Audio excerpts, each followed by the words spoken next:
Genesis chapter 18. And we will look beginning in verse 17. And the Lord said, Shall I hide from Abraham that thing which I do, seeing that Abraham shall surely become a great and mighty nation, and all the nations of the earth shall be blessed in him. For I know him, that he will command his children and his household after him, that they will keep the way of the Lord to do justice and judgment, that the Lord may bring upon Abraham that which he hath spoken of him. Let me tell you, if God could say that about me as a father, I would count that the highest praise. I know him, that he will command his children and his household after him to keep the way of the Lord. Our world is in a mess. Aren't you glad I came all this way to tell you that? You probably hadn't heard that. It is a mess, and it's getting worse. And so who should we see about that? And where is the problem to be solved? Where is it to be answered? Well, the government's the answer of all things, isn't it? We just need some more government programs. I'm sure there are people in our government, different levels of government, who are good people and trying the best they can. But I think most of us in this audience are well aware of the fact that government is not the problem, and in many cases is not the solution, In many cases it is the problem. There was a famous politician in my lifetime who was famous for saying that the most terrifying 9 words in the English language are, I'm from the government and I'm here to help. And I think through the years we have seen efforts by the government to try to fix the family and fix the moral situation of our, have made it far worse. So I don't think that really is the ultimate source of the problem. Well, we need to do something about the schools. Well, the schools have let us down in many cases. There are some excellent people who work in schools, public schools. We chose the homeschool route with our children, and I'm not sorry we did. But having said that, people look at you if you homeschool your children and they say, well, you just don't care about public schools. Oh, no, I do. Because my children got to live in the world with the same product here of the public schools. I care about what's going on in public schools. And I've known some good people who worked in the public schools. I'm thinking about a lady that some in this audience know who worked in elementary education over in Mississippi. And in talking with her about her long career there, she's retired now. But she worked in a community that was poor side of town, and she said it wasn't just that we were trying to teach these kids the alphabet. We had to feed them, had to clothe them. They'd come to school in rags. They went and bought clothes for these children out of their own pocket. And, that what she told me was we found out that if we put clothes on them to wear at school, if we send them home, we never see them again. So what they'd have to do is bring the kid in from home and wash him up best they could, put the clothes on them, get them something to eat, then educate them during the day, and then put their other clothes back on, send them home so they'd be ready for the next day. I'm saying that to say I know that there are a lot of good people who do their best working in education. They have a lot of things against them. And on a national level, you find a lot of nonsense that's taught, a lot of evil things that are taught through the public school system. But I don't think that's the problem. That's a problem, but that's not where the problem lies. The problem lies in our society, in the home. And I think most everybody recognizes that. That the real problems of our society come back to, every time, the home. But now here's the point I want to make tonight. Who's in charge of the home? If we take it one step further, who do we see about that problem? Turn with me, if you will, to Ephesians chapter 6.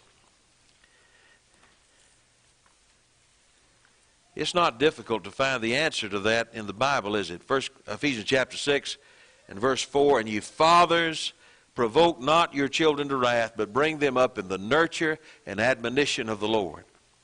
He's talking here about nurturing. raising children. He talks about raising them in the nurture. That's a great word. Paideia, Mr. Thayer in his lexicon has a paragraph on this word, paideia, and he says it's the whole training and education of children, which relates to the cultivation of the mind and morals, employs for this purpose now commands and admonition, now reproof and punishment. It's the whole gamut of raising a child. And he adds to that word admonition. Admonition is calling attention to things that need to be changed. And notice what he said. He said that the work of nurturing a child, of raising the child, of training the child, fathers do this. Nothing I'm saying today is intended to diminish the role of the mother. We're going to talk about that, Lord willing, tomorrow night. But I want you to notice these passages speak to fathers. And by the way, in this same context, back in the 5th chapter of Ephesians, and in verse 22, we find the husband leading the family. Wives, submit yourselves to your own husbands as unto the Lord. That word submit's an interesting word too. Upotasso means, tasso is a word, means to arrange. Like you arrange a vase of flowers. And you place some things here and some things here, everything in its place. And upo is that prefix that means literally under. We borrow that, we talk about a hypodermic needle. We mean a needle that goes under the dermis, under the skin. Upotasso means to rank or to place or position under. And so God has an order in the family. It's not an order in which He loves people, and He loves this one less than this one, but there is a place and a position in the family as God has designed it. And what He said is, He said, wives, submit yourselves to your own husbands in the Lord, for the husband is the head of the wife, even as Christ is the head of the church. Is it hard for us to understand that the church has a head? Why is it difficult for anybody that believes the Bible to understand that the family has a head? That is anathema in this world, but this world does not recognize what really is involved in headship, do they? And maybe sometimes brethren don't recognize it. Let me continue reading here. Verse 23 again. The husband is the head of the wife, even as Christ is the head of the church. He is the Savior of the body. Therefore, as the church is subject to Christ, so let the wives be to their own husbands in everything. Here's the idea of subjection, submission. The husband as the head, and the wife submitting to her husband as Christ does to the church. And so this is the license for husbands just to have their way and abuse their wife. No, it's sure not. No, that's not at all what it said. Look at verse 25. Husbands, love your wives, even as Christ also loved the church and gave Himself for it, that He might sanctify and cleanse it by the washing of water by the word, that He might present it to Himself a glorious church, not having spot or wrinkle or any such thing, but that it should be holy and without blemish. So ought men to love their wives as their own bodies. He that loves his wife loves himself. No man ever hated his own flesh, but nourishes and cherishes it, even as Christ the church. When we understand and get it through our head, I'm not ashamed a bit of these verses. I don't want you to be ashamed of them. I'm sure I hope you're not. I know the world hates them, but they don't understand what's being called for here. There is to be leadership in the family, but it's not a leadership of license. I get to have my way, and we do what I want to do all the time. That's not the point. It's really a responsibility to lead my family in such a way that it's best for my wife and for my children, for their spiritual good as well as for their physical good. To give ourselves and sacrifice ourselves as Christ for the church. Anybody who reads this verse with understanding would know that in one sense, He's not doing men any favors. He's laying upon us a heavy burden. And that burden may be abused, but the abuse does not eliminate God's plan and how it's best. And that's why in our world they're so fouled up in His thinking. We talk about toxic masculinity. There's nothing toxic about being masculine. Now, people may abuse their role, but masculinity is a God-given thing, and it has a place. And by the way, as we may talk about a little bit tomorrow night, it makes no more sense to me to tell a woman that what she ought to do is to ape men in every way that she can and call that feminism. That's also another ridiculous lie. But the Bible places upon men a responsibility in their household. Turn with me to another passage in 1 Thessalonians chapter 2. This is not a passage that deals primarily with the home. This is a passage, you remember 1 Thessalonians, Paul is writing to the brethren there and in part remembering together with them his initial contact with them and his teaching among them. And he said in verse 11 of 1 Thessalonians 2, he said, "You know how that we exhorted and comforted and charged every one of you as a father does his children." He uses three words here that are powerful to me. He says, we exhorted you and comforted you and charged you. Exhort is the word parakaleo. Now, I don't know. I have a smattering of knowledge about Greek, and I realize that there's a limited use for that. But that's another great word. Para is parallel. It's the idea of beside. And the verb kaleo means to call. So there's a great image that's drawn by this word, to call to one side. You see the idea of someone motioning to a person, and they call to put their arm around them. They may call them to fuss at them, or they may call them to console them. But that's the picture of someone being called to the side. He says, we exhorted and comforted you. This word comforted is a mouthful, but it's another powerful image. It's the word paromutheomai. And if you were to look at that word and you were to look at the middle of that word, you'd see that word mutho, which is a Greek word from which we get our word myth. And the imagery here is of someone who is beside another, and they're told a story, a myth. You know, sometimes with your children, they may scrape their knee, or they may get their feelings hurt, or they may need to have a heart-to-heart lesson, and you sit down with them and you talk to them and you tell them a story. A story about something that happened in your life, or a story about someone else, and you teach them. And that's the imagery of this word. And so to call to one side and to call them and tell them a story that will help them. And then finally the word there is exhorted, is the word charged. And the word here is the word martyrio. That sounds a little familiar to us. Martyrio is the Greek word from which we get the English word martyr. When we use the word martyr, I was talking to a group of young people back home the other day, and I said, how many of you know what a martyr is? And they didn't know what the word martyr meant. It shocked me a little bit. So I may be taking things for granted, but I think many of us in this audience have heard that word many times, a martyr. And what we mean by that is someone who dies for the cause, or a cause. They are a martyr for the cause. But really that's not what the Greek word means. That's an extension of it maybe. But the Greek word means witness. It's not primarily dying for the cause. It's more the testimony that might cause the persecution, right? And so here's this idea of a child. Paul said, this is the way we worked with you.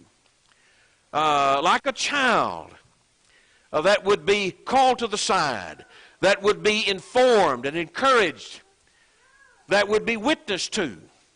But notice again what he says. He didn't say that our entrance among you was as mothers who do those things, although mothers do a good bit of that. He said it was like a father. How much nurturing, how much cherishing, how much exhorting and comforting and charging are we doing as fathers? One more passage, this time in 1 Timothy chapter 3. 1 Timothy chapter 3, in the qualities necessary to be an elder, we find this statement. He's got to be one, this is 1 Timothy 3 and verse 4, that rules well his own house, having his children in subjection with all gravity. He's talking about fathers there. Fathers, rule your house. And he goes on to add, for if a man know not how to rule his own house, how shall he take care of the church of God?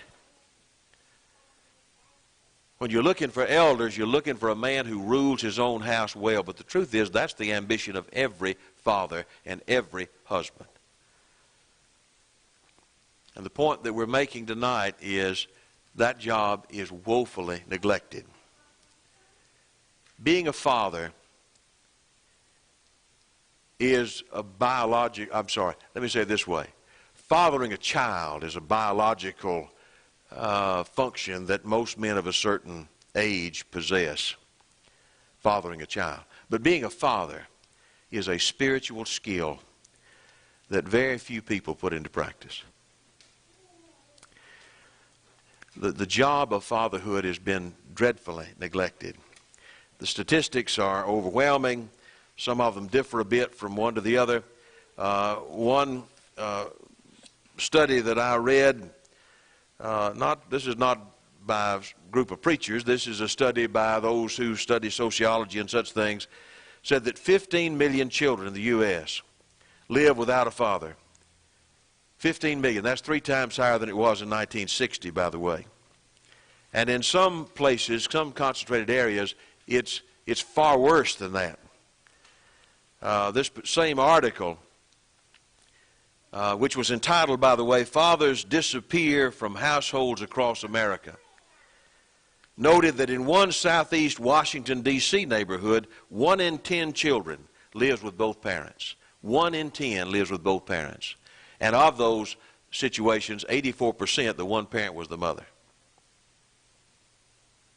The neglected job of fathers. And study after study after study make the point that when a father is absent from the lives of their children, that the number of cases of depression, of suicide among those children, of eating disorders, of early sexual activity, of addiction problems, of the difficulty of holding on to loving relationships goes up dramatically.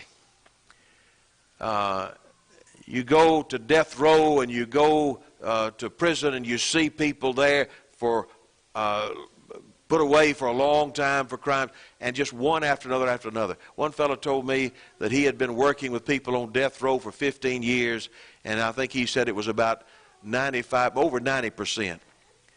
He said either had a terrible relationship or no relationship at all with their father. It has its effect. And it's not just with men. It's not just with boys. You know, you can't overemphasize the power of a relationship between a father and his daughter. I had come across a book a few years ago that was entitled Father to Daughter, Lessons on Raising a Girl. And this book consists of a number of just bullet points about things that fathers need to remember and know about dealing with their daughter. But the whole point of the book is the power of that relationship in a girl's life. It meant a lot to me because we had 3 girls. And some of the points are a little bit, I guess, facetious. Things that fathers need to remember as they try to have a relationship with their daughter. One of them was be prepared to watch Walt Disney movies with her some 200 times each. And that may be true. Another said, remember, when you're dealing with a 13-year-old girl, for all intents and purposes, you're dealing with a fruitcake, which I thought might be a little harsh. That's not always true. But then again, it's not always not true. But there were other things that I think were much more to the point. Never forget that supportive fathers produce daughters with high esteem. You cannot imagine the void in the life of a little girl who grows up with her father walking away. You know, fathers are not there for different reasons. Some fathers die early, other things. But when fathers just have children and let somebody else raise them, have no interest in being involved in that daughter's life. You can't imagine how that affects until you talk to people, women who've been through that.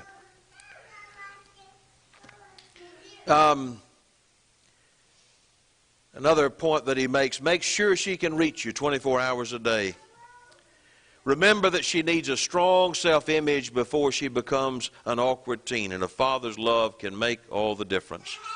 Talks about the need for the father to get to know her friends. Middle school, he says, marks the zenith of peer influence. Here's another point, he says. Fathers can produce a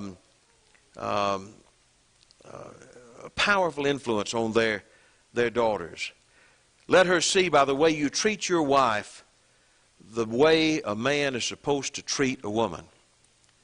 Has a powerful influence on young girls. Teach her that if she acts stupid to attract boys, that she will attract stupid boys. That's a lesson that fathers can teach in a special way. Explain to her that there are dangerous boys as well as honorable ones, and how to tell the difference. He just throws this in as well. If a boy pulls up and honks for her, go out and have words with him and explain to him that your daughter answers to a doorbell.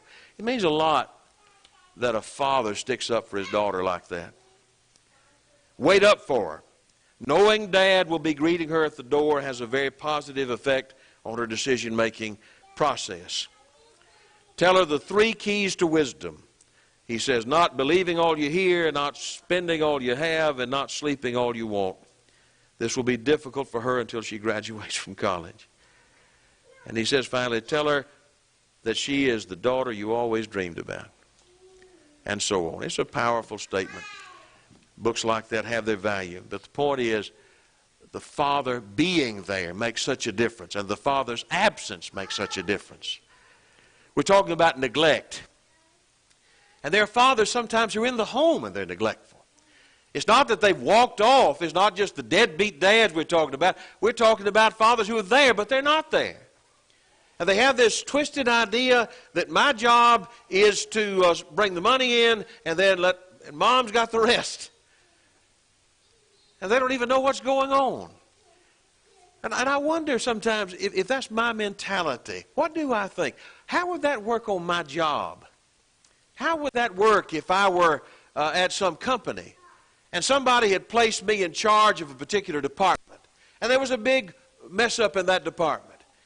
And the guy who hired me came in and he said, hey, what's happened here? And my answer would be, I don't even know. I don't know what's going on around here. I don't know. You'd call that guy unemployed. But what do you expect when one day the Lord looks at us as fathers and says to us, I gave you a family. What is this mess that you've given back to me? Well, I didn't even know what was going on. The power and the responsibility of fathers is what we want to emphasize tonight. Again, I'm not diminishing the role of the mother. And let me just add this. I'm not trying to pick old wounds. You know, we can't go back in time. And there's a time where we raise our children and then we just do the best we can to influence them after they're gone. And I'm not trying to cause any useless pain here. What I'm really primarily doing is talking to these young folks. And I want you to think about what it means to be a father and about what God demands of you. Some of you have young children. Some of you are going to be fathers one day. And I hope we have a very clear view of the responsibility that God places upon fathers. I'll tell you this, it's the most humbling job I've ever tried to do. And I hope that we can approach it with the proper spirit. Let me suggest to you, the heart of the lesson tonight comes to 3 points. I think there are 3 shortcuts that men take in being a father that lead to failure. And there are 3 that I want to share with you. Number 1, the shortcut of giving words instead of examples. Now, let me be clear. I believe in words. I believe that there is a place for teaching, for telling, for showing. That passage in Deuteronomy chapter 6, I don't think we read this verse yesterday. I'd be surprised if we don't touch on it at least one more time before the week's over. But we all remember this verse when Moses, speaking to Israel before they made their way over into the land of Canaan, said, here is something you must remember. Hear, O Israel, the Lord our God is one Lord, and thou shalt love the Lord thy God with all thy heart and soul and might. And these words that I command thee this day shall be in thine heart, and thou shalt teach them diligently unto thy children. Thou shalt talk of them when thou sittest in thine house, when you walk by the way, when you lie down, when you rise up. Bind them, he says, for a sign upon thine hand, and they shall be as frontlets between thine eyes. Thou shalt write them upon the post of thy house and on thy gates. I believe there's an important service that fathers do in teaching their children, taking occasion, not just sitting them down after a long work day in a formal class, but fathers who take time to talk to their children about spiritual things. And so there's a baptism here. And that's a great opportunity for us to explain to our children what baptism is about. Or someone has to be marked as a member here as being unfaithful, as walking with Satan. And there's an opportunity there to teach. And we're driving down the highway, we see the billboard, and it's advertising whiskey or whatever it is advertising. And we talk to our children about how deceptive it is and about how things are packaged as something good that really are evil and hurtful to them and so on. But we need words, and we need to talk with our children. It's one of the lessons in the Old Testament that's emphasized. Look with me in Psalm 78. In the 78th Psalm, this is one of the great historical Psalms. The psalmist reminds parents of their job, of their duty. Give, O ear, this is Psalm 78, my people to my law. Incline your ears to the words of my mouth. I will open my mouth in a parable, and I will utter dark sayings of old. We have heard and known, and our fathers have told us. You know, that's what we need. We need fathers to understand hard things and explain them to their children. That ought to be a source they can go to. They ought to have those words. We'll not hide them from their children. Show unto the generation to come the praises of the Lord and His strength and His wonderful works that He hath done. For He established a testimony in Jacob and appointed a law in Israel, which He commanded our fathers that they should make them known to their children, that the generation to come might know them, even the children that should be born, who should rise and declare them to their children, that they might set their hope in God and not forget the works of God, but keep His commandments, and might not be as their fathers, a stubborn and rebellious generation, a generation that set not their heart aright, and whose spirit was not steadfast with God. The idea of one generation teaching another, teaching another. We tried this yesterday to emphasize the point. It is the great lesson that God teaches us. The contrast between Lot's family and the family of Eunice was Lot, though he was a righteous man, did not impart his values to his children. It was Sodom that educated his children. Where on the other hand, though Eunice had many disadvantages, it was faith that those children, that Timothy in particular, got from her. So, impart knowledge to your children. But that's not a true substitute for living it, is it? It's one thing to talk about values. It's another thing to show them. I doubt seriously if anybody in this audience, if I were to ask you, do you want your children to grow up to be Christians? That they would say no. But you know, we've got to obey the gospel. My first work, there was a fella, he sat right over there, and he was there more regularly than the members were in some cases, but he never obeyed the gospel. But he came to me one day and he was concerned about his daughter obeying the gospel. How in the world can you influence your children to obey the gospel if you don't do that? You know, we've got to set the example. It can't be just words. It's got to be more than that. You want your children to be faithful in attendance or not? Do we want them just to be half-hearted in their attendance? Well, then don't send your kids. Bring them and show them how important it is. this is, I guess, more the mom than the dad. I was in a meeting in Birmingham one time, and mother came up to me after the service and said, I need your help with something. I said, yes, ma'am. She said, I want you to tell my husband that our daughter does not have to miss her graduation this Friday for the meeting. And I said, well, you may not want my help with that one, because I think your husband's right about that. And I understand, you know, that there's something maybe that might be enjoyed in that. But I believe that there are clear priorities. Now, maybe we could have scheduled this better. Maybe your husband could have spoken up in a business meeting and said, hey, guys, we've got a conflict. Can we have this meeting next week? But here we are, and this is our meeting. And I said, I believe your daughter will be a lot better off if she puts the kingdom first, and she'll appreciate that more as years go on if she's thinking right.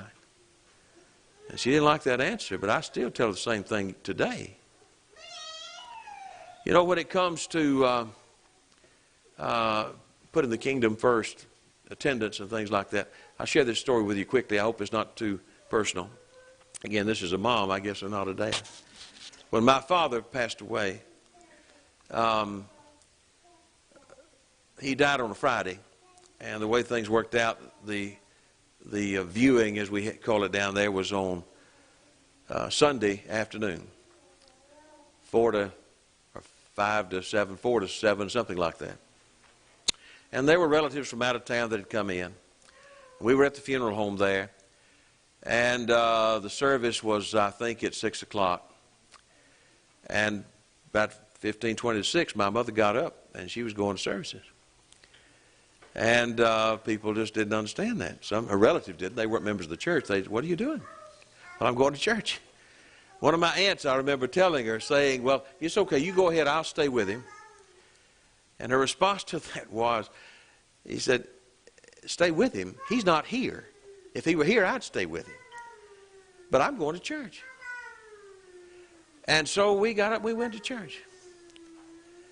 And I've never forgotten that. That was a powerful lesson to me.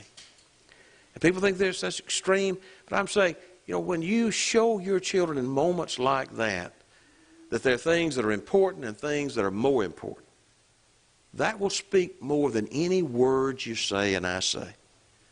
They're going to look for what we do. You want your children to be good Bible students? Of course we do. Who doesn't want that? Well, then show them. Show them. My father was not a Bible scholar. I'm not either. But he was a Bible reader. My dad obeyed the gospel as a young man. He spent a number of years out of duty, and he came back. And when he came back with a hunger to know more about God's will. So this is what he would do. My dad was an early riser. And by the time I got up, he'd already been up for some time. And I can remember to this day, my dad died June 4th of 82. But I can remember to this day, as a kid growing up, you go back in his bedroom, and there was an old yellow chair in the corner with one of those old lamps, you know, standing lamps. And he'd be sitting there reading his Bible. My dad, when he read something, would just ruin the book. He liked to underline everything. And so he underlined everything. And he had his own business. And so by the time he got ready for work, he'd throw that Bible in a sack and some one-volume copy of Matthew Henry or some such thing, and throw that in a sack, and he'd go to work. And he'd spend his time there when he wasn't working, studying and reading his Bible. I don't remember my dad ever saying to me, son, you need to read your Bible more. But I remember that. And that spoke to me. I still remember that. Now, you may not have that kind of memory. I realize there are folks here that may have had a very bad experience in their home life. And I'm sorry that that's true. But that's not really what we're talking about tonight.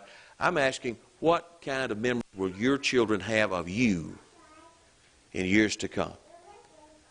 Will they know a father who was in love with the Word of God and hungry to know more about it? It's not just the words I speak. It's going to be the things that I do. You want your children to be prayerful? Let them see you pray. Teach them how to pray and show them about prayer. You want your children to grow up, your sons to be good husbands? Show them a good husband. Show your daughters what she ought to expect from a husband. I tell you, it's just awful that in so many homes in our country, and I fear even in some homes of Christians, of those who would be Christians, screaming and carrying on down the hallway, yelling at each other, angry about things. It's not enough to tell them. We've got to show them. And every day that is put forward. I want our children to control their tongue. Let them see me control mine, and so on. Well, more could be said about that, but let me talk about a second point quickly. Another, I think, shortcut that is taken, and so many times, has to do with substituting money instead of things.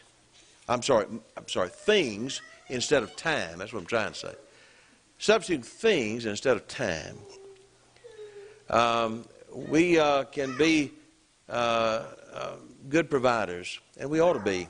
The passage in 1 Timothy chapter 5 and verse 8 comes to mind that if we don't provide for our own, especially our own house, we've denied the faith and are worse than an infidel. That's in the context of the church providing funds. And there are some things that the church ought not to be responsible for, that the individual ought to take care of. And he makes the point that if a man will not provide for his own house, he's worse than an unbeliever. And there are a lot of folks who do not take care of their families as they ought to. I can remember a fellow that I met years ago of a different generation. He wasn't one of these, as we said, deadbeat fathers who has a child, just walks off and lets somebody else pay for the child. That goes on all too often. He never left the home, but he was one of these fellows who thought, you know, I go to work, it's my money. If you want something, you need to find a way to pay for it. I remember the sister, and she was a godly woman, and she would go and clean houses for people down the street when her children were little, take the children with her, just to have money to put clothes on their back, or sometimes to feed them. He had plenty of money in his pocket, but he'd go out to eat. This is my money. What a foolish idea that is. Somebody doesn't know, as a father and a provider, that what you make is our money, their money. It belonged as much to them as it did to him, but he was that kind of foolish thinking. But you know, if we provide well materially for our family, that's not enough, is it? And fathers may work long hours, but it's not enough just to give our children things and money. What they need is us. I saw this illustration somewhere. There was a survey that was done several years ago in which it was asked of American fathers, how much time does the average American father spend in conversation with his children?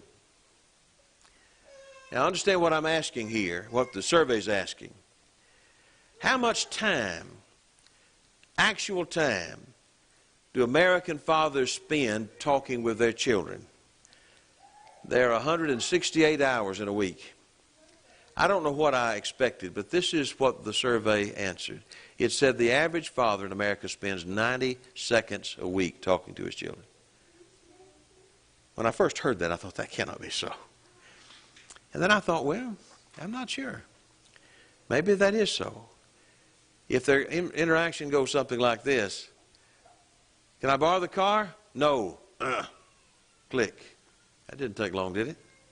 Go get a haircut. Click. Can I go out? No. Click. If that's all that's involved, then what we have is a very sad circumstance. God calls on us not just to be providers, but to be fathers. And if I think I'm too busy, then I need to get a clue. In the book of Mark chapter 10, there's a great story there about the Lord. How that on one occasion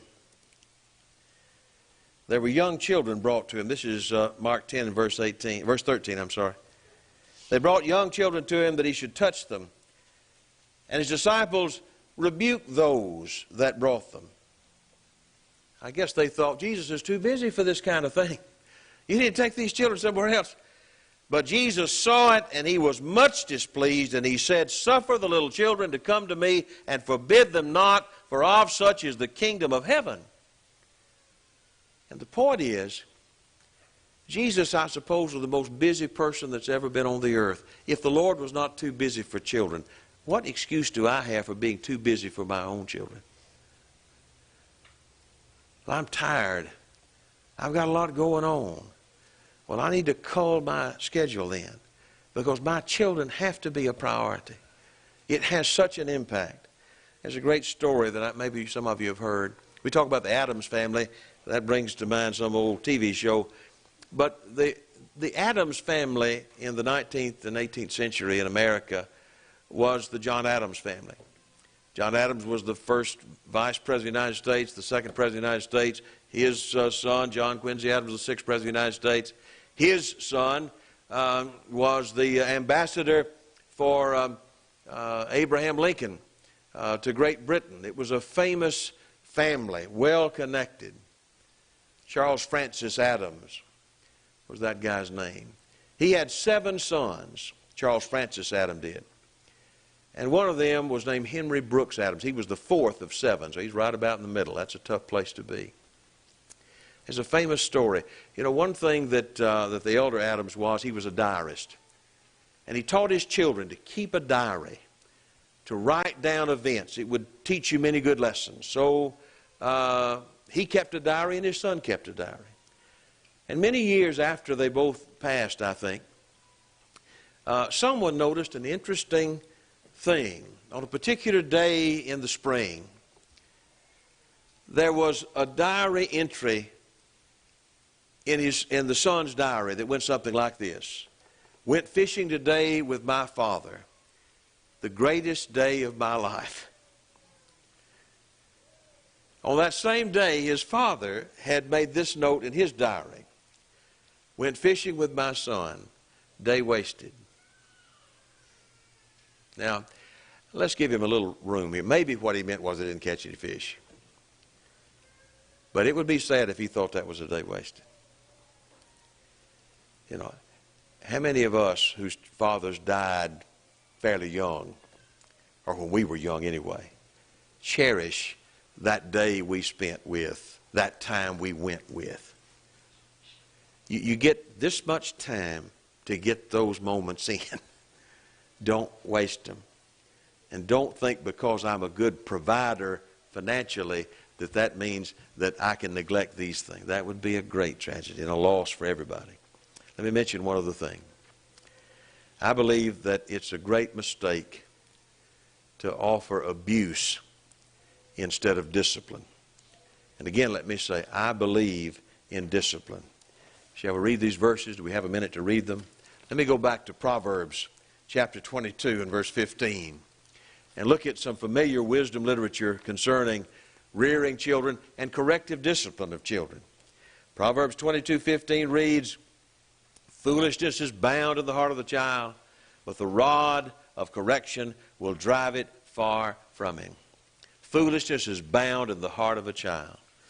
Here's something that I learned in having our children that I think really was an eye-opener for me. I probably should have known it before. Children are different. You know, the old nature versus nurture argument. And certainly as a Bible reader, I believe in nurture. I believe that God says we can shape our children. Yes, and I believe that's true. But nature also plays a part, and every parent in here knows that so. We used to say in the family when our children were little, I got one that wakes up laughing and one that wakes up crying. And that's the way it was. They're all great. But they're just as different as they can be. Well, of course they are. They're people. And people are different. Twins are different. Each one is an individual. And you have to recognize that to be so. And what that means in reference to our point is this, that there are some that are more pliable and there are some that are more stubborn. James Dobson, he was a Protestant, written a lot on the family, wrote a book years ago called The Strong-Willed Child, he called it. He describes in some detail a strong-willed child. And he makes the point, you know, sometimes parents might have one or two less strong-willed children and think they're geniuses as parents when they really just were fortunate. But if you ever had a strong-willed child, then you understand that. You understand the difference. And that's from the start. And I'll cut to the chase. You know what he says is the answer to a strong-willed child? A stronger-willed parent. That's it. And that's what we got to make up our mind to do. And sometimes people say, well, you know, spanking no good. It won't work. Or it's not necessary. I believe corporal punishment has a place for every child. I don't think there's been a child made that whose corpus didn't be punished to some extent. Some more than others. Foolishness is bound, and here is an instrument that will help us to straighten our children's thinking out and help them see and understand what they need to know. Let me look at the 23rd chapter of Proverbs. Proverbs 23 and verse 12 reads, apply thine heart unto instruction, and thine ears to the words of knowledge. Withhold not correction from the child. If thou beatest him with a rod, he shall not die. Thou shalt beat him with a rod and save his soul from hell. You know, there are those who are dead set against the idea of spanking children. Oh, it'll do terrible things to them.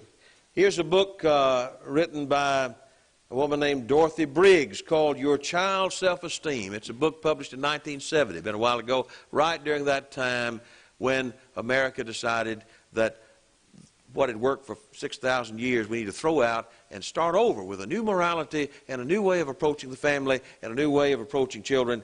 And so you have this genius product here, which includes chapters like the safety of non-judgment and the safety of unique growing. And she has some very negative things to say about corporal punishment, including these words. When children are young, spanking is a familiar device to show who's boss. It seems effective because it usually produces immediate results. Doesn't sound bad to me. Every spanking fills a child with negative feelings that may be translated into further misbehavior. Whether the resulting anger is turned outward or inward, the fact remains the child has feelings about being spanked. Spanking does not teach inner conviction.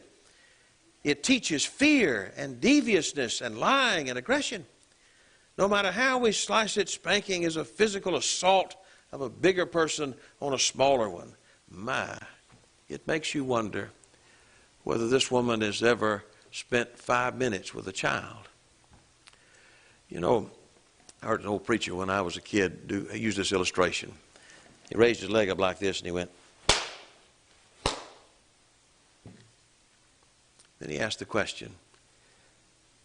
He made the point, rather. He said, you know,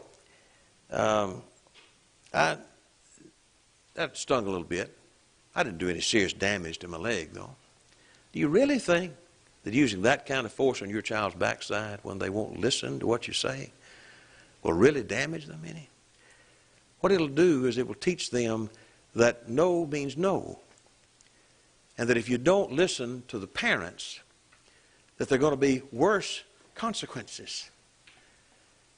So the text says, the Bible says, there's a place for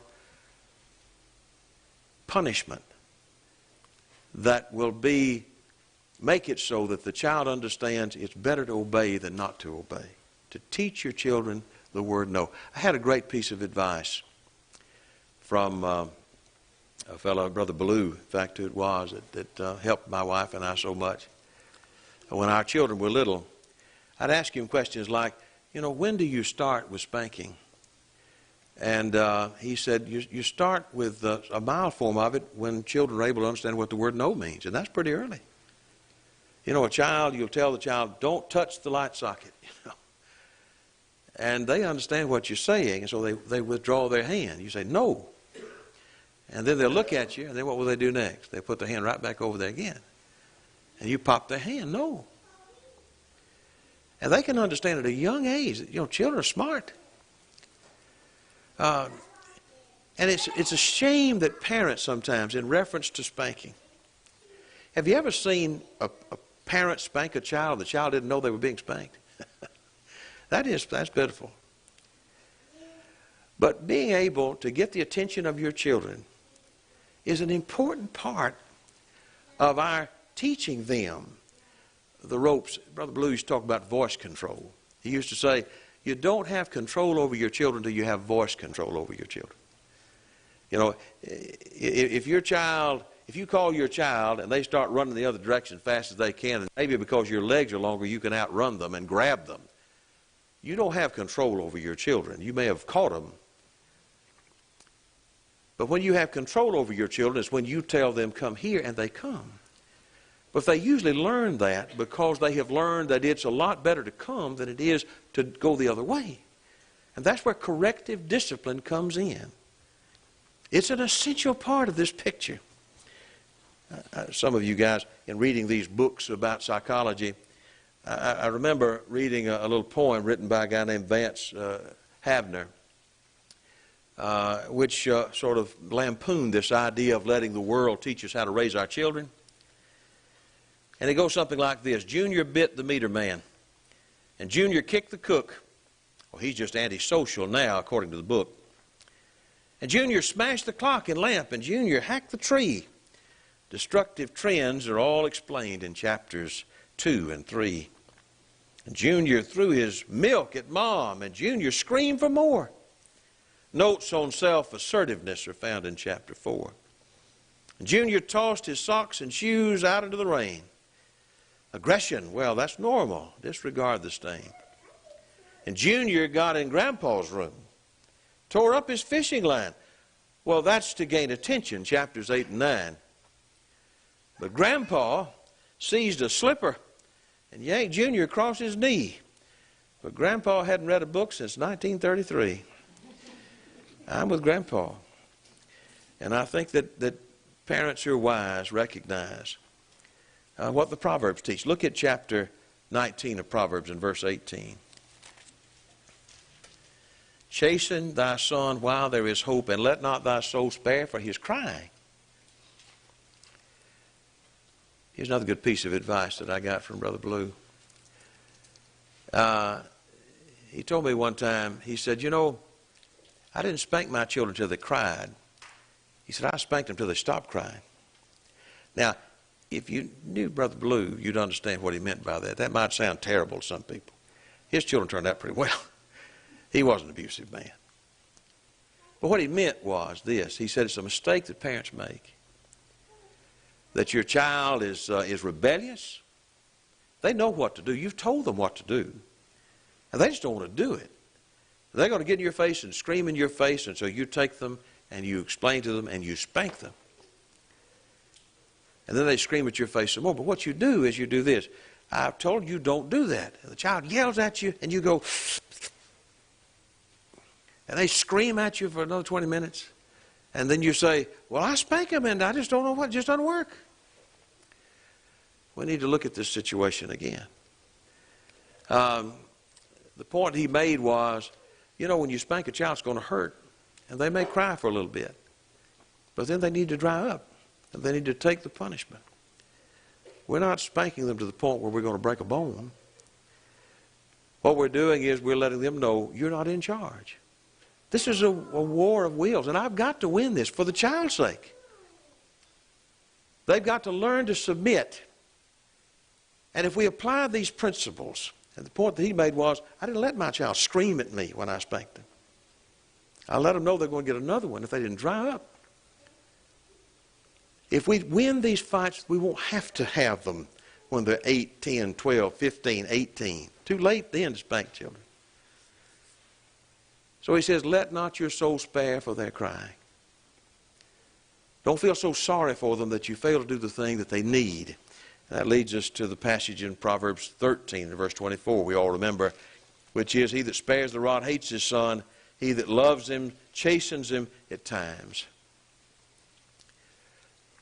The job of the parent is to alter the will of their children so that they recognize the role of submission, I think children are much happier. You see the child in Walmart who's melting down in the middle of the aisle and the parents won't do anything about it. You think that's a happy child? They may get their way, but they're miserable. What a child needs is they need barriers. They need to know where the limits are. And we as parents need to give that to our children. If we don't, frankly, it's because it's too hard on us. We're not putting their needs before our own. I believe that to be true. But let me add this point, and finally we'll close with this. That while we intend to break, if you will, the will of a child, and that will can be as strong as iron, we do not ever want to break their spirit. And that can be quite delicate indeed. I think that's where the passage comes in Colossians chapter 3 and verse 21. In talking with the responsibility of concerning the responsibility of fathers, we find, fathers, provoke not your children to anger, lest they should be discouraged. There is a way in which we can deal with children that is not corrective and not loving. It's abusive and it's demeaning. Screaming at children, name-calling children, sarcastically ridiculing children. Those kinds of things wound. That's not discipline in God's eyes. That's abuse. It can go further than that. And I know, and you know, there are some horrifying cases in our world of not only verbal abuse but physical abuse. None of that is justified. None of that could ever be justified. Mothers who burn their children with cigarettes or blind their children or break bones of their fathers who do the same, kill their children. That has nothing to do with discipline. Discipline is training. And that's just merely abuse. In 1 Corinthians chapter 11, he's not talking about the home here, but I think he does make a clear distinction about what real discipline is all about. In 1 Corinthians 11 and verse 31, if we would judge ourselves, we should not be judged. But when we are judged, we are chastened of the Lord, that we should not be condemned with the world. What is real discipline about? It's about treating our children and teaching our children, restraining our children in such a way that they will not be condemned with the world. That's what God does with us. He never disciplines us to harm us. He disciplines us that we might be able to be saved. And may we have that kind of love for our children. So as parents, let us be aware and let us be involved. Let's be fair with our children as well. Let's make sure that we know the difference between authority and tyranny. We've been talking about fathers being a disciplinarian, and I believe that's a good thing. But there's a large difference between a father who holds the respect of his children and a father who is so scary that his children cower in the corner when he walks in the room. That's a sorry excuse for discipline. It's not discipline at all. It's a substitution for it. Parents that cannot admit their mistakes. Another question that I asked as a young parent, I realize now what a stupid question it was. But I asked one time this question. I said of an older, wiser parent, I said, you know, I'm supposed to be an authority figure with my children. When I'm wrong or I make a mistake, should I admit it? And the answer he gave was, well, yeah, you might as well. They know it anyway. Good point. As parents, let's be fair with our children. But let's love them enough to teach them the right way. And above all things, let's show them the right way with our lives and our example. You want to save the world? You're frustrated by the way the world's going? What can you do about that? Well, there's a lot of things we can't do. I'll tell you one thing you can do. You can raise your children to be what they ought to be. That's the best way you can help this world today. And I hope you and I will all take that to heart. And as grandparents, to try to do the best we can to help and encourage our children the right way, in the discipline and instruction of the Lord. Appreciate your kind attention. Please get out. Well, those of you who have a songbook might get it out. And let's prepare to sing tonight a song of encouragement. If you're here as one who desires to obey the gospel, why not tonight? Come forward, make the good confession and repentance, be baptized into Christ for the remission of sins. If you're here as a child of God, if you have some need to ask for the prayers of the saints, why not let that be known right now as we stand and sing? Will you please come?